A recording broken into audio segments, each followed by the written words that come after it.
Hey everybody, Michael McIntyre here. Welcome to the Next Level Podcast. I'm your most humblest host, Michael McIntyre, coming to you live from Big Dallas, Texas here in the Studio M. Man, I just want you to know that it is windy out there. I don't know. I think that's good. I think wind's blowing in some needed change around this country. Anyways, down here in Texas, it's blowing pretty hard. Listen, I really appreciate you listening to this podcast. We are on fire out there, man. We are growing fast, and I appreciate it. Many of you are subscribing and sharing to this podcast. In this last NLE, I had a whole family from South Dakota come in. There was like 6 of them that came in, and they all heard about Next Level Experience on the podcast. And so it's getting a wide audience. It's getting a big reach. And listen, I really appreciate it, and continue to do so, if you will. Yeah, we like it that you share this podcast and you rate it. And we're humbled by the success of this podcast. And so I was debating today on what topic I'm going to talk about today, because I think it's really important to get into this. And I wanted to get to three basic things about success, three things that may help you, because I know many of you are out there, and sometimes we struggle.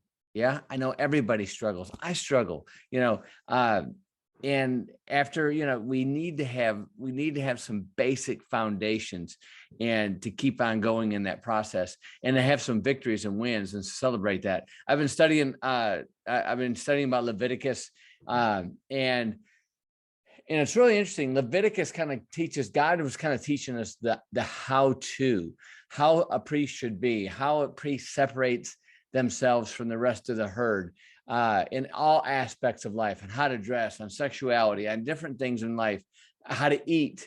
And also Leviticus tells us how to celebrate, how to party. And God talks about, like, I think there's 5 or 7 different festivals in Leviticus that he shares that is important, because it is important to enjoy the fruits of your labor. Yes, to realize what it is that you're working for, what it is that you're going after. And so I wanted to go over this here, and I wrote down some things here, if I can open this up, about 3 simple rules. And these things, vary, they really do, but I think it's really important. And the first one is, if you do not go after what you want, you'll never get it. How basic is that? If you never go after what you want, you'll never get it. And it's kind of like, you've heard the analogy before, the only way to get on first base is to step into the plate, right? And to swing the bat, or get hit by a pitch. You can do that too. But the best way to do it is to swing the bat and hit the ball. So you never know what you never know what you're going to get until you go out and go after it. So you cannot just sit back there. And one of the things that happens with some people that I know, and I've done this, I've fallen into this too, is analyzation. And you've heard the phrase, it's been used a million times, paralysis through analysis. And the only thing, and I'm not really a big analyzer, I'm really not. I kind of shoot and then aim, fire, aim, and shoot, and so I really, and sometimes that's really cost me dearly. It has. But most of the time I've come out on the positive side of that. So I want to share with you that a little bit, because I think, if you don't go after what you want, you're never going to get it. What is it that you want? Do you want success? Do you want to make more money? Why not? I think it's important for us, especially believers, to have your money right. If your money's not right, how can you have kingdom pursuits? How can you go out there and get the things and help out people? I know a lot of you Christians out there, believers, they want to build respites. They want to help build things to help bring women out of sex trafficking or domestic abuse. All are fantastic, noble things, noble plans, but you got to have money to do it. I don't like to go around raising money unless, I do it for friends, and I'll do it for things like that, or charitable causes. But look, I also enjoy saying, listen, I'll go after this dream. I'll be the forerunner in this dream. I'll go ahead and put my butt on the line and put my money where my mouth is and see what happens. That's what Stacy and I have done with Next Level Experience. And with that, we have people constantly sowing into that because, as they say, it's fertile ground. And so you want to be able to go out on a limb for the things that you want, but you need sometimes to get out of that analyzing it, because if you sit there and analyze every aspect and make sure it's exactly perfect and it's exactly right, the great timing, listen, it's not going to happen. I had a friend up in Chicago and talked to him the other day. Great guy, young guy, and he's got a nice career going on. He's got a brand new baby. He's got two children that his fiance has that he's fathering, and he's got a great job and she's got a great job, and he wants to get married, but it's going to be too expensive. I'm like, bro, come on, man. He said, I was looking over the list and I was asking the caterer, I said, we're going to have 150 people here. What is it going to be, like $10 to $15 a plate? Maybe in 1958, and they came back at $90 a plate, right? This is what it cost. But the sad thing is that's what's holding him back. And, I want to say to him, hey, pal, listen, buddy, I've been there. Okay. I remember before I proposed to Stacy that I wanted to have all my bills covered and $10,000 in the bank. And this is back in the Stone Age when $10,000 meant something and all this stuff. And my uncle said, man, you're being an idiot. Don't let her get away. And I often talk about, people get into this analysis about this, especially, I don't know what it is about the Gen X or the even more importantly, the millennials that get into this thing of having, waiting until they're, certain age for everything to start happening. And I just want you to know, if you wait for the perfect time, it's never going to happen. So if you want something, go after what you want so you can go out there and get what you want. Yes, it's real simple. If you do not go after what you want, you'll never get what you want. So put your butt on the line, step into the gap and get out there. Yes, measure twice. Yes, cut once, seek wisdom. That's what life coaching is all about. Yeah, come on. All right.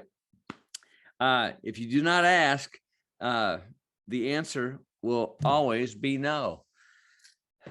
One of the things I do a lot with coaching and helping out people in business and consulting is to negotiate. Everything is negotiable. Let me say that again. Everything is negotiable. It is. And I had a friend recently say, McIntyre, you're the godfather of negotiation. I said, man, listen, bro, you have no idea. I've never even asked you yet. I've never made you an offer that you can't refuse. It's true that you can ask. I have people call me up that want to buy cars or lease cars or what have you. And they say, would you help me with this? Absolutely. And the reason I do that is because you just need to ask the question. And 99.9% of the time, people are scared to ask the question because they think it's going to be a no. And so what if the answer is no? So what? Who cares? How is that going to affect you? You had that going in. The only thing that you can do now is improve on that no, right? Just like in sales, I've always taught my salespeople, listen, you got to close 5 times at 5 times. And I use the 5-point close. It's in my book. Let me have a big plug right here. A shameless plug for the authentic salesman. It's the 5-point close. It made a lot of my friends rich, right? It really made it, or at least made them to where they're making a deep 6-figure income in sales. 5-point close works. It's proven. And all you got to do is ask for the order. That's what separates the wheat from the chaff, the men from the boys, the girls from the women. Ask for the order. And we're so afraid to ask for the order. Why are we afraid to ask for the order? You might say, I'll tell you why. Because of the big R word, rejection. How'd you like that roll? Huh? All right. So if you don't ask, the answer will always be no. It will. You've already got no going in. The only thing you can do is improve on it.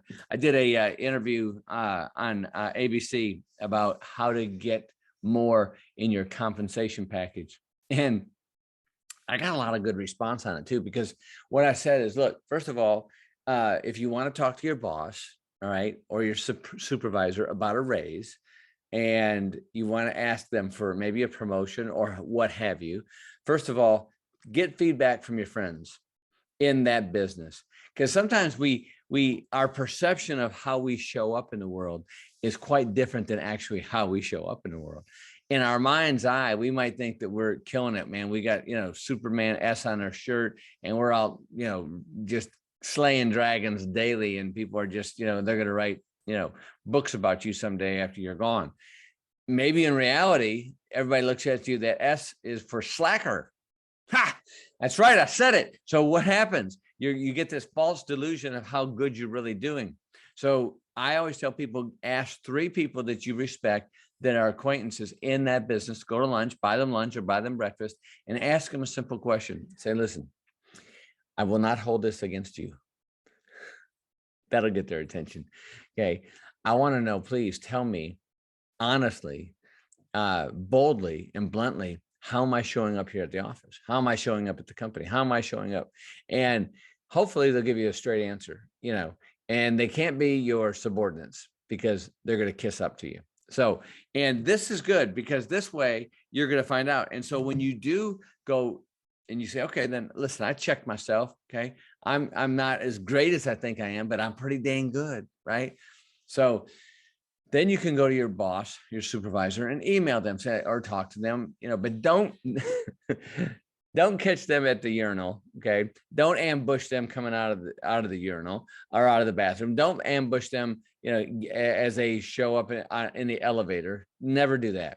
Send a formal request via email or a handwritten note or a typewritten note saying, look, I'd like to speak with you. If you can spare some time, I'd like to spend 20 minutes with you and talk about my compensation package and how I'm showing up here at the office.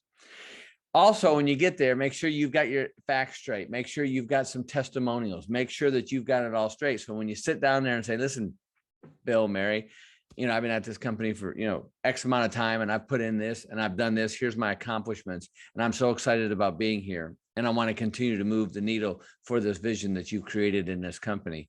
Therefore I feel that I deserve at least 20, or I feel I deserve a 20% raise or 15% raise or 10% or 5% or whatever it is that you're asking for. And then you shut up and you stay shut up because the first one talks. That's right. I said it. So you just need to listen and be attentive. All right. So, and I know I short versioned that, but that's basically how you go about getting a raise in your business. Because if you deserve it and get some feedback to make sure you deserve it. All right. So if you don't ask, the answer will always be no. Just like if you're buying a car. I remember when Stacy and I were at Neiman Marcus. This is, I don't know, many, many, many years ago. And we were buying about, I don't know, it's probably $2,500 worth of merchandise. And so we were fixing to check out. And I asked the lady there, it's at Neiman Marcus. And I said, listen, I'm buying, over $2,000 worth of merchandise here. Is it, can I see if I can get like a 20% discount? And it's in my first book. And Stacy looked at me like I just pulled out a shotgun, man, and said, this is a robbery. And Stacy was so embarrassed because this is needless markups. This is Neiman Marcus, right? This is the prestige place birthed here in Dallas, Texas. How dare I ask for a discount? Well, I did. And the lady looked at me. She goes, I'll be back in one moment.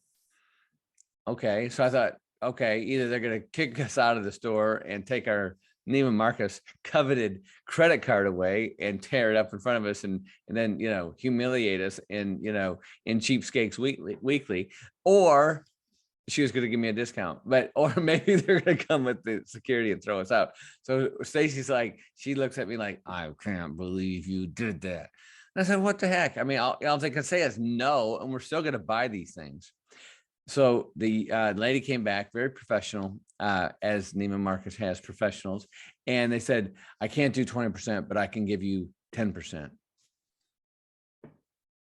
I wanted to sit there and do the Pee Wee Herman dance right there in Neiman Marcus, but I thought that would be a lack of integrity and probably embarrass Stacy to the point of dropping dead. So I didn't do that. I just said, thank you very much. That was very kind of you. And I walked out, and I did have a little I told you so moment. And Stacy kind of grinned and said, you were lucky. So But if you don't ask, the answer will always be no. So the point is, ask, man. It's there. Don't be afraid to ask. All right. The third thing is, if you do not step forward, you will always be in the same place. Isn't this true?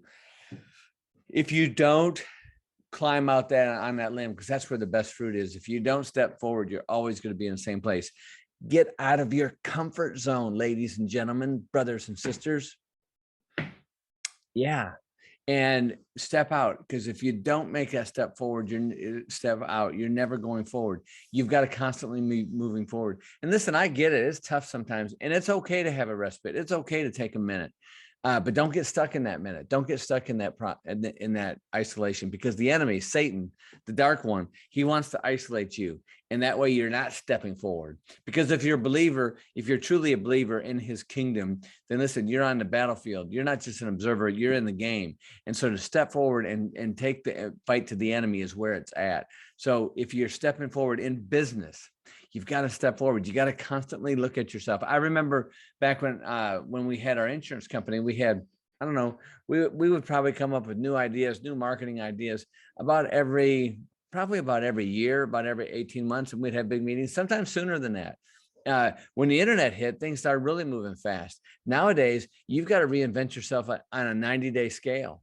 You do. You really got to come up with new ideas.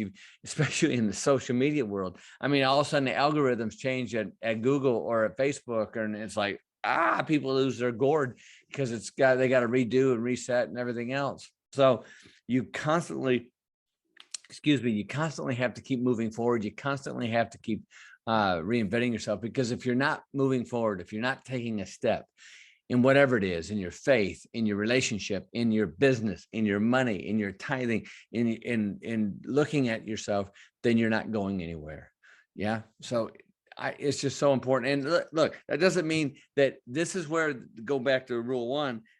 This doesn't mean that you're not going to have to think about it, measure twice, cut once, but you need to keep moving, because if you don't, things get stagnated. I remember, my brother and I were selling some insurance, and I can't remember where it was probably back in 1989, 1990. And the company we were with was going through a big change. And so we thought what we'd do is we had some leads up in Illinois or Indiana. So my brother and I were working together, jumped on a plane, went up to Indiana and started selling. But the problem was nobody was showing up, because it was late September, early October, and everybody was harvesting their corn, their grain, or whatever they were harvesting, but they were harvesting. So the farmers that we had these leads on were all in the field. So we called the home office and said, look, we can't sell anybody up here. There's nobody will get an appointment with us. And they said, well, we got some leads down in Louisiana. All right. Well, we're not going to just sit around here and mope. We jumped on a plane and we flew down to Baton Rouge, Louisiana. Guess what? They're not harvesting in October. Okay. And so most of the time they're drinking, but they were there, and we went out and made our week. I think we made like $9,200 that week. And we spent some money and travel. This was straight commission deal. But the point is, we kept moving forward. We didn't stay stagnant. We didn't say, oh, that's it. All the farmers are harvesting their crops right now, so we're going to go back to Dallas and watch a football game and cry on our beer. No, we kept moving forward. So is it easy? Nope. And as you know what the next sentence is, it is not supposed to be easy, ladies and gentlemen, brothers and sisters. All right. So I hope these little 3 things blessed you today, and I hope you can use them going forward. It's all a mindset. It really is. And yeah, you're going to have setbacks. Yeah, you're going to get punched in the gut. Yes, somebody's going to say no. Yes, you're not going to want to, go anywhere. You want to stay, or you step out and you get whacked.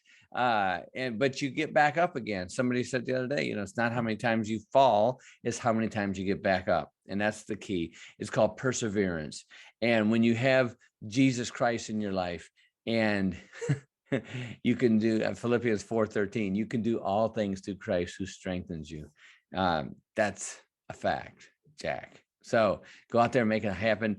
Give them your very best presentation, because look, you've got the Jesus jersey on. And if you don't, go get it on, man. Listen, it's salvation. It's really easy. All you have to do is say the sinner's prayer and give your life to Jesus. Believe that Jesus came to this earth to die for our sins. and it's good. It's really good. So, hey, another thing is check out our next level experience is coming up, I think in June. Yeah, go check it out at themichaelmcintyre.com. It was fantastic. It really was. This last one was great. And we're excited about doing more. Also, check out my book. Yes, The Next Level Life. It's at everywhere, mostly on Amazon. And it's really a true testimony of me about what I've done. And I get very vulnerable. And there's some things in there that's really personal that I share with you, because I believe that authenticity is where it's at. Vulnerability is where it's at. That's how we connect with each other. Instead of putting on an image that we all put on Facebook and Instagram and LinkedIn, we come here, and what I do is I peel the onion and I say, here I am. And the reason I do that, because I want to honor my Lord Jesus Christ. He got vulnerable, okay, much more than I ever will. I'll never climb up on a cross. Thank you, Jesus, because he did it for me. So check it out, The Next Level Life on Amazon. And hey, might change your life, might correct your mindset just a little bit, and share my ways to how I did things. And wasn't always right. I tell about my fumbles in here and my disasters. And I tell you about the dysfunctional family that I grew up in, who I love dearly. All right. Have a great week.